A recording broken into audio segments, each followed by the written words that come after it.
The unseen university's main observatory was situated up on the roof.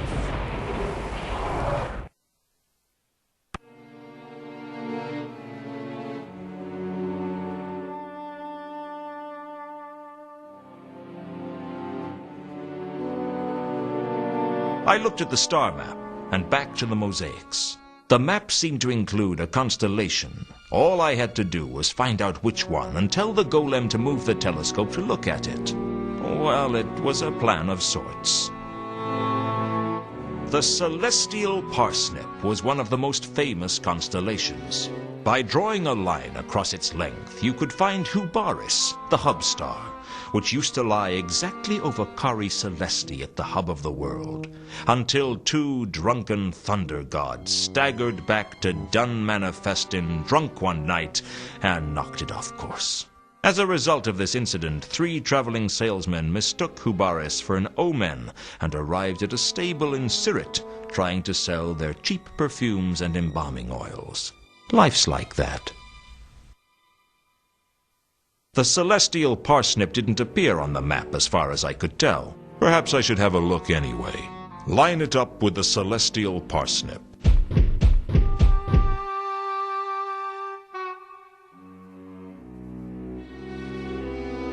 The celestial parsnip didn't seem to be pointing at anything in particular.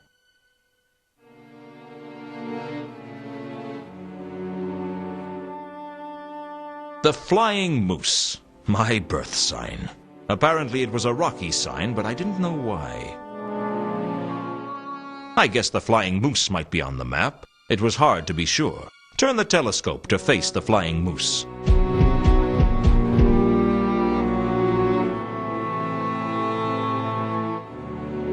If the flying moose was pointing towards anything, it wasn't in the city.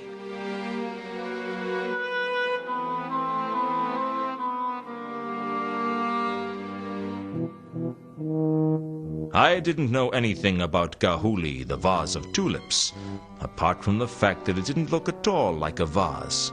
It looked more like some careless sky god had spilt something. I was reasonably sure that the constellation wasn't on the map. On the other hand, I'd kick myself if I ignored it. Went off, tried about 100 other different things, only to find out that I could have saved myself a hell of a lot of bother by looking at the damn thing in the first place. I may regret this, but show me Gahuli, the vase of tulips.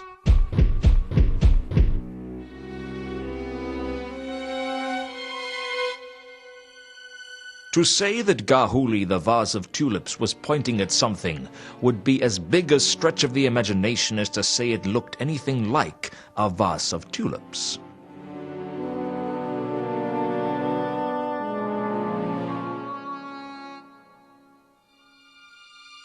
The double-headed kangaroo was the astrological birth sign of the coward. It had that characteristic quality of most constellations in that it looked nothing like what its name suggested.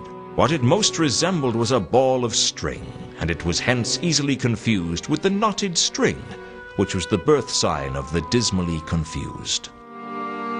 The constellation was so disorganized it could match any group of stars.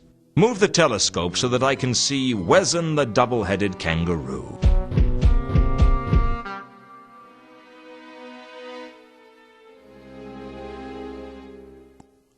I didn't think Wezon the double-headed kangaroo was any help. It seemed to be pointing at someone's room in the unseen university.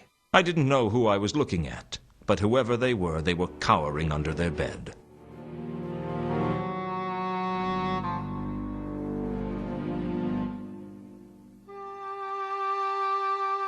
The small, boring group of faint stars was the least remarkable of all the constellations. I suppose the small, boring group of faint stars might have been on the map, but if they were, they'd been drawn much brighter than they really were. Swing the telescope around to face the small, boring group of faint stars.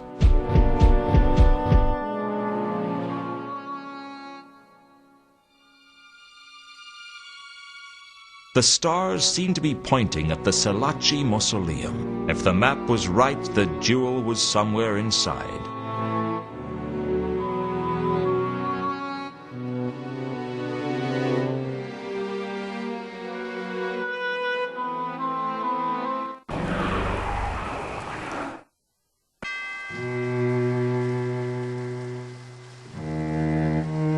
The stars were definitely pointing at the mausoleum, but I couldn't just judge by eye exactly where they were pointing.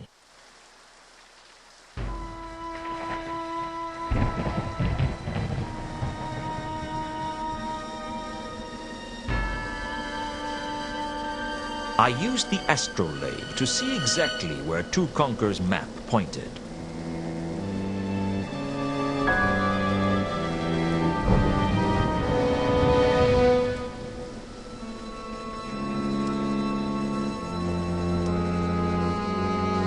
They seem to be indicating a grotesque in the entrance chamber.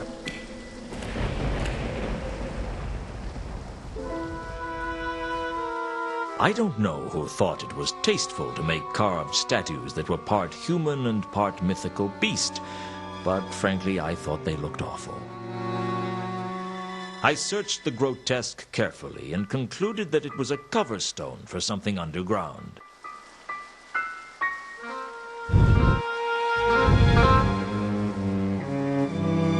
I pushed it, opening up the crypt below.